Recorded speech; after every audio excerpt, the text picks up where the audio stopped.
আপনারা দেখতে পাচ্ছেন যে ভাই এটা মিউজিক্যাল ইনস্ট্রুমেন্ট নিয়ে এত সাউন্ড করছিল যে আমার ভয়েসটা ভালো করে বুঝে যায় নাই।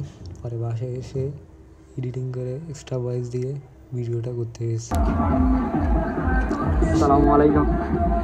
এখানে এত ভিড় ছিল যে অবস্থা পুরো খারাপ। নিরিবিলি পরিবেশের জন্য জায়গাটাই বেস্ট। এখানে অনেক ভালোই কাটে সময়। তাদেরকে একটু দেখাই।